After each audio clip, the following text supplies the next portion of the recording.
Bem-vindos ao Clubecast, o podcast do Clube de Engenharia e Arquitetura de Londrina, patrocinado pelo CREA Paraná. Hoje eu estou aqui com a engenheira de segurança do trabalho, Elisandra Sartori, conselheira, do CREA Paraná, e a gente vai falar sobre ética profissional e sobre o salário mínimo profissional. Assuntos polêmicos, Elisandra? Assuntos polêmicos porque, assim, envolve uma série de situações que a gente conversou aqui previamente, mas sobre processos, pessoas que às vezes começam a carreira, sem entender como é que funciona, não entende de atribuição, então a gente vai falar um pouquinho de tudo. Mas eu queria que você se apresentasse, falasse quanto tempo que você está como conselheira, quais as atividades que você tem desenvolvido lá no conselho. Então, bom dia, Carol, boa tarde, a todos. Então, eu sou conselheira, eu sou formada em Engenharia da Computação e Engenharia de Segurança do Trabalho, atuo como perita judicial nas áreas trabalhistas, previdenciária e exerço a minha atividade como conselheira no CREA, atualmente como coordenadora adjunta da Comissão de Ética do CREA Paraná. Então, assim, falando um pouquinho, acho que da ética, como que funciona um pouquinho, o que é a nossa atividade lá no Conselho. Então, toda aquela fiscalização que a gente recebe, que nós temos ali do CREA, quando ele, com o intuito de zelar pela nossa sociedade, então, quando ela chega na nossa mão, ela tem alguns trâmites, alguns processos. Então, algumas situações são consideradas assim, análise, vou dar um exemplo, um sinistro, uma falta de responsável técnico, uma documentação falsa, um trabalho que ele não tinha qualificação, atribuição para exercer. Então, são inúmeras questões que acabam aparecendo, que infelizmente ocorrem e chegam na nossa mão. Então, nós vamos receber esse processo e vamos tratar ele. Nesse tratamento, então, a gente tem aí participantes, outros conselheiros de diversas modalidades do CREA Paraná, diversas áreas, que vão escutar o profissional que foi arrolado, escutar também os denunciantes quando existir, testemunha, vão ver provas, eles vão fazer uma instrução do processo que vai ser enviado para a Câmara para melhor análise. Entendi. E lá a Câmara vai falar vai fazer o enquadramento de acordo com a nossa 1002, que é o nosso código de ética, Sim, então, na verdade existe um desconhecimento sobre o código de ética. Perfeito. Que gera esse número absurdo de processos, assim, Eu vejo que vocês trabalham muito. Você poderia me dizer, assim, em torno de quantos processos a ética recebe, ou quais são os processos que no momento, assim, estão em andamento? Em 2025, hoje, nós tramitamos mais de 300 processos, só para ter uma ideia. O CREA Paraná ele tem um número elevado de processos. Deste número, infelizmente, nós temos aí 21% que são de formados nos primeiros 5 anos, que a gente atribui ao desconhecimento, e também essa questão de aceita, não tem conhecimento, às vezes ali o empregador fala que ele pode fazer, ele acaba não buscando, inclusive o CREA, para entender se ele pode exercer aquela atividade, se ela não entra na área de uma outra modalidade da engenharia, A questão também de muitas vezes não respeitar, ele tá querendo ter no âmbito de se aprofundar e de ter o conhecimento, ele aceita um trabalho mesmo ali com salário baixo, um salário inferior ao teto, e acaba se sujeitando a situações que às vezes acaba por desconhecimento, infringindo o código de ética. Aí também nós temos depois 25% mais ou menos, dos 5 aos 10 anos, e depois mais de 10 anos o restante, aí 50 e poucos por cento. Então, você vê que é um número elevado de profissionais que acabam se formando e acabam, infelizmente, parando ali na ética por algum descuido, algum cuidado e alguma falta de conhecimento da nossa normativa. O processo de ética ele vem de duas formas, a denúncia e fiscalização, é assim que funciona? Perfeito, exatamente. Então, denúncia é quando a gente tem alguém perante a sociedade ou um outro profissional, muitas vezes o Ministério Público também pode ser. Nós tivemos já casos, por exemplo, também do Corpo de Bombeiro. Então, são situações que são denunciados, E também fiscalização do CREA. E um terceiro que entra, que também é em fiscalização do CREA, é em caso de sinistro. Qualquer sinistro que ocorra, o CREA vai lá e os engenheiros envolvidos, eles vão responder ali para ser analisado a conduta, se estava correta, até podendo, no caso, descartar né, uma situação de ética por parte de profissional ou aplicar uma sanção devida caso seja infringido o código de ética. Eu acho importante a gente falar sobre essa questão de ética, porque assim, o que acontece com o profissional se ele passa por um processo de ética, né? Para ele entender também que ele tem que tomar cuidado, principalmente uma pessoa que é recém-formada, como você disse, que às vezes não entende, vai fazer um trabalho que não é da capacidade técnica dela. Quais são as sanções que o CREA pratica hoje quando a pessoa é responsabilizada? Tá. Então, hoje nós temos a 1090 e a 1002, que rege o nosso código de ética 1002 e a 1090 também. A 1002, nós temos ali as sanções para arquivamento, nós temos uma advertência reservada, ou seja, durante 5 anos, ela fica ali, somente o profissional tem conhecimento de que ele levou aquela advertência. São casos assim, olha, não repita, aconteceu isso, foi um deslize, sim, né? Então, seria advertência reservada. Outros casos um pouco mais graves são de censura pública, também pela 1002, onde será o caso onde vai ser notificado, vai constar no quadro do CREA, e ali por um período específico que foi considerado, né, pela agravante do que ele cometeu, de 2 a 5 anos, é a média mais ou menos, né, ou 5 anos sendo o tempo máximo, ele vai estar ali para qualquer pessoa que busca o nome desse profissional, vai constar ali que ele teve uma censura pública, ok? E a última, pela 1090, seria um cancelamento de registro, onde a gente chama de cancelamento, mas ela é uma suspensão do registro, durante 5 anos o profissional não exerce a atividade dele. Nossa. Então, para você ver como é uma coisa séria, sim, mexe com a vida do profissional, né? Então, a gente tem ali profissionais novos também que acabam tendo uma penalidade, por exemplo, como uma censura pública, ele não participa de licitação, né? Fora a análise que fica ali fichado, né? No período de 5 anos. E o cancelamento, ele não exerce a atividade dele, né? Nesse período. E assim, como que... Eu sei que vocês fazem oitivas, eu sei que vocês analisam esse processo. Como que funciona o trâmite de um processo ético hoje, né? Ele passa por diversas pessoas ou é uma pessoa que pega, faz essa leitura? Como é a dinâmica dentro da Câmara? Isso. Então, vamos lá. Primeiro que tem que deixar claro é que tem as câmaras do CREA Paraná, que são as modalidades de mecânica, agronomia, civil e todas as outras modalidades, e tem as comissões, que daí nós temos a comissão de ética.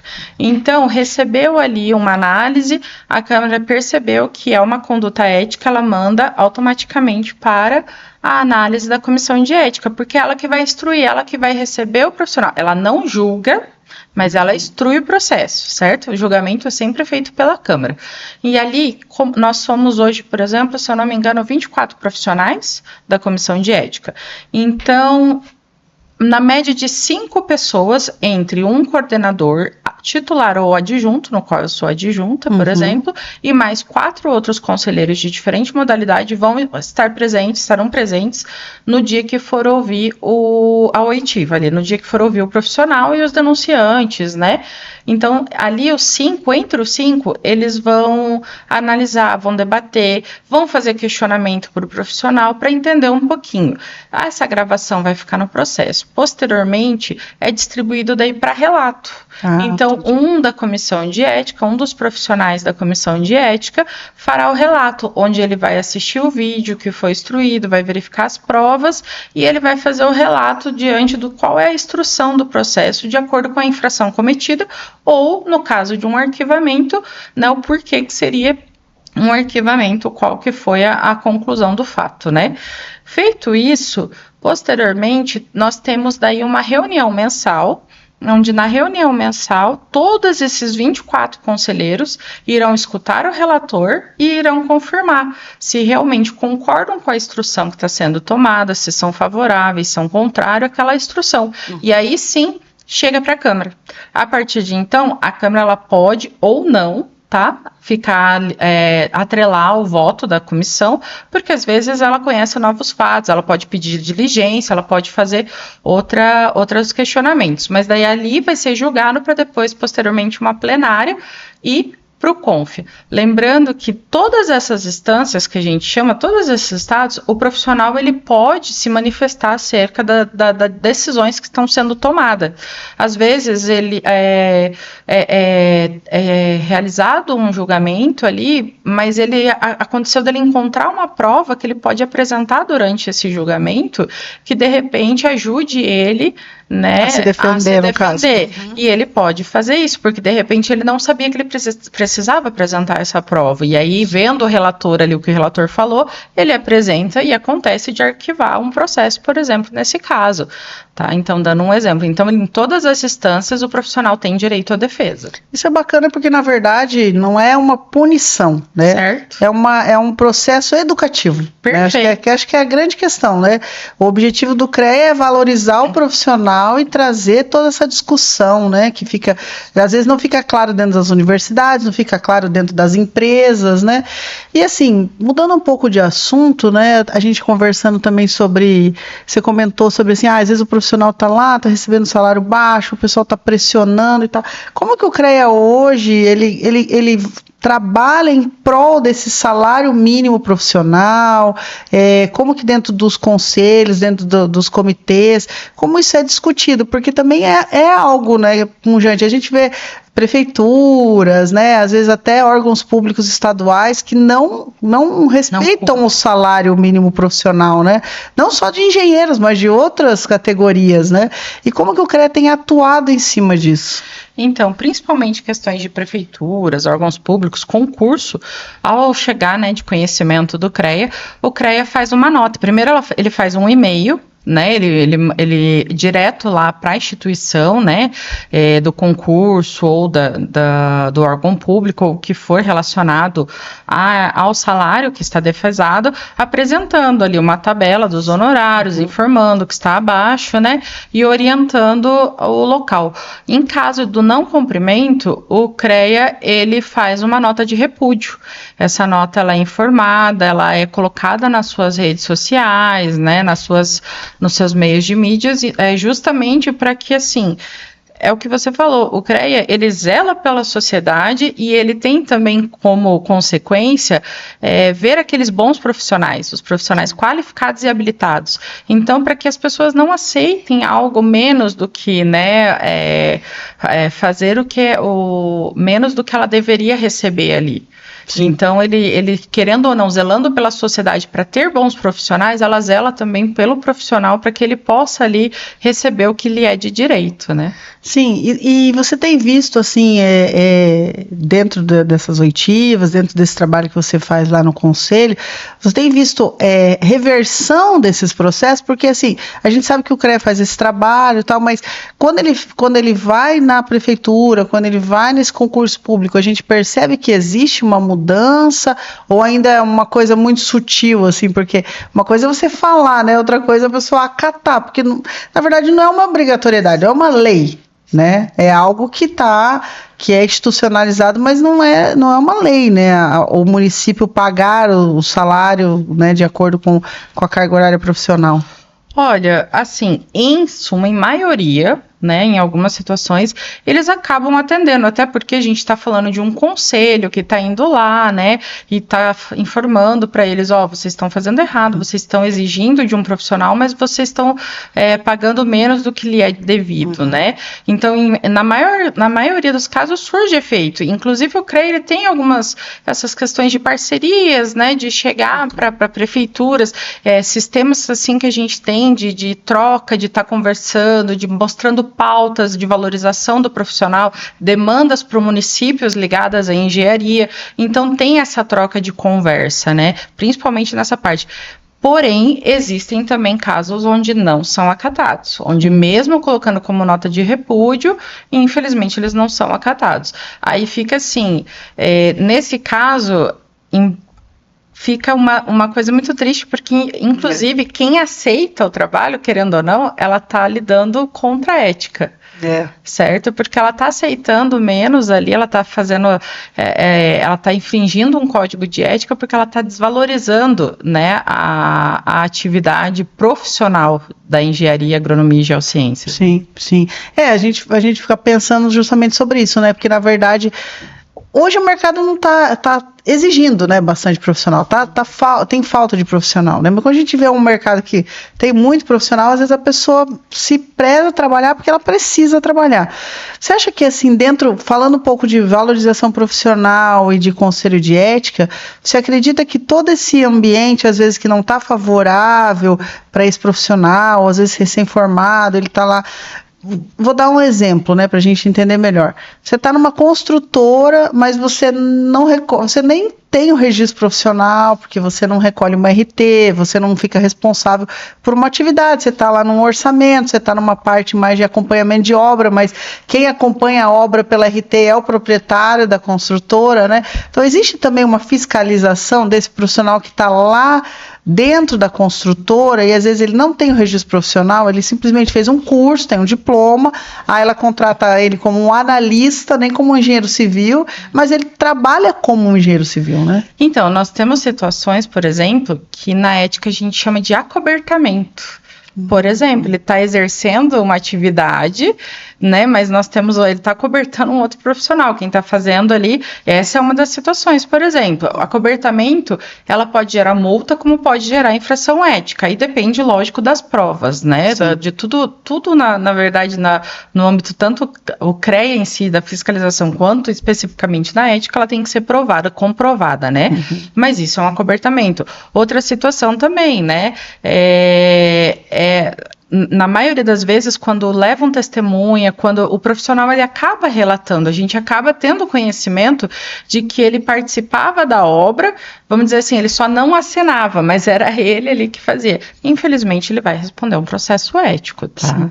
Tanto ele quanto o profissional, porque de repente, esse profissional proprietário que está assinando, ele está tirando, por exemplo, uma RT ou uma CAT de uma atividade que ele não exerceu. Sim, então verdade. Tem tudo isso, ele pode estar fazendo um acervo técnico de atividades que ele não realizou, certo? Então, assim, tem dois fatos. Ele vai responder também pela responsabilidade se acontecer alguma coisa durante essa obra, para a obra que nós estamos falando específico, como também ele está realizando, por outro lado, um documento que ele não podia estar fazendo, porque não foi ele que exerceu a atividade ali na obra, e sim aquele analista, que na verdade ele é um engenheiro, um profissional de engenharia que está exercendo como analista. Não precisa dar um problema nessa atividade, a gente fala obra, mas né, numa instalação, ou até num receituário agronômico, né, em várias situações ali que a gente tem RT, não quer dizer que precisa ter um problema. Não. Pode simplesmente existir um acobertamento dessa atividade. Sim. Você contrata uma pessoa, mas ela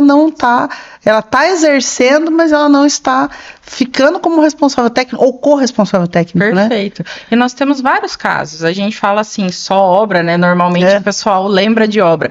Mas, por exemplo, casos que são muito comuns, receituário, que infelizmente são comuns, receituário agronômico, para, por exemplo, plantio de colheita que não existiu. Por exemplo, e aí nós temos a questão do agrotóxico, né, dos defensivos.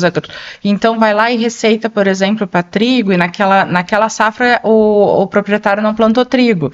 Então, tem que ser comprovado se ele fez a visita no local, se ele participou efetivamente. Então, são casos assim que existe. Outro é o acervo do CAT. Infelizmente, como muita gente se forma e na empresa resolve participar da licitação, e é ele quem assina daí na empresa, às vezes eles acabam fabricando de certa forma, entendendo que não teria problema nenhum, um acervo ali inexistente do qual ele não participou, ou não naquela quantidade. Às vezes a exigência é um valor muito maior do que ele tem ali de carreira. Sim. E ele acaba falsificando uma documentação e acaba sendo chamado para responder um processo ético. Hoje o processo ético ele toma conta da maior parte das câmaras ali, um grande percentual esse processo ético. E o acervo técnico, né? Você podia explicar um pouquinho do acervo técnico? Porque assim, todo mundo fala acervo técnico, mas eu acredito que assim, às vezes, principalmente o pessoal mais jovem, eles não entendem que eles podem ir ao longo do tempo criando o seu acervo técnico, né? Fazendo atividades e buscando esses relatórios dos proprietários e já fazendo o acervo para não ter que fazer algo ilegal e imoral, né? Isso, então acervo técnico nada mais do que mostrar a sua experiência. certo? Então, para cada ART que você emite, se você, por exemplo, vai trabalhar numa empresa onde ela pede assim, eu queria que você comprovasse que você tem tantas obras construídas, ou que você já atuou em tantas empresas de receituários, emitiu receituários, para eu entender o seu conhecimento técnico, né? A gente falou dessas duas áreas, mas também que elabora documentos numa área de segurança do trabalho, por exemplo, que é uma área que eu exerço.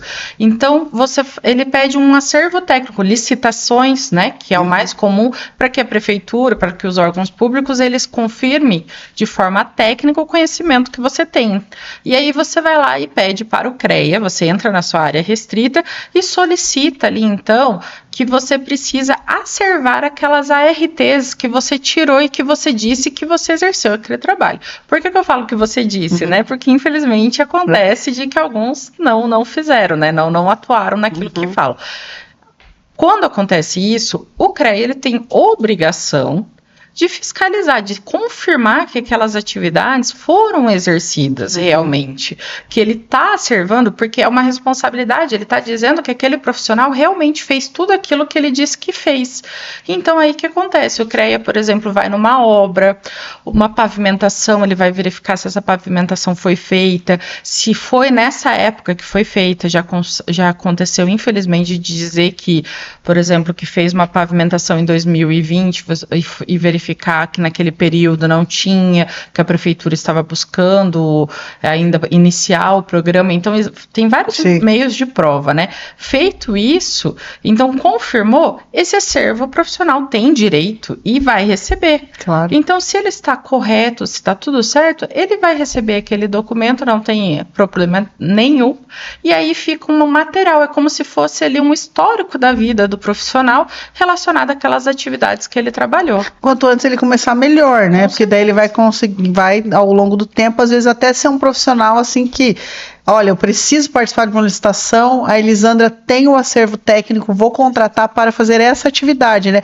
Eu acredito que ele tem que olhar com esse olhar, né? O acervo técnico, exato, né? O acervo técnico é de direito daquilo. É um orgulho, eu sempre falo. Por quê? Porque ele é o relato, ele é o histórico daquilo que você trabalhou. O que eu falo sempre, o que eu posso falar é, nunca tirou? Liga para o CREA. Sim. Sabe, tira a dúvida de como que tira, confirma com ele, principalmente porque ali você vai colocar numeração de ART da quais você está querendo acervar. E às vezes, por um descuido, você acaba cometendo um erro que depois vai ser investigado. Então a gente percebe muito isso, erro de preenchimento também. Sim.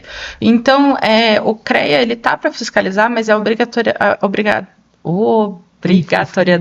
dele, desculpa, também auxiliar o profissional, certo? Para que ele possa fazer da maneira correta e possa exercer a sua profissão sem qualquer problema, né? Então eu sempre falo assim, liga para o CREA, pergunta, porque a maioria dos casos, assim, principalmente de recém-formados, são situações em que eles fizeram algum erro de preenchimento de documentação ou fizeram algum serviço que não podia, mas eles poderiam ter ligado e perguntado, eu tenho atribuição para isso, como que funciona para esse trabalho, sabe? Então acho importante ter esse cuidado, porque daí do restante é tranquilo, é só receber ali o seu acervo e realizar a atividade que nós tanto amamos, né? Não, bacana. É isso que eu ia falar. Desculpa. Não, tem que dar uma pausa. Não, eu vou segurar, que eu vi que saiu. Tem uma hora que ela entra. É verdade. É num... Pera lá. É bem tranquilo, você viu? Acho que a gente já falou tudo que a gente precisava, né? Eu falo bastante também. Não, tá ótimo. Agora, pode. Tem mais alguma? Deixa eu pensar aqui o que a gente vai fazer pra gente finalizar. A gente podia falar, já que a gente deu uma pausa, a gente podia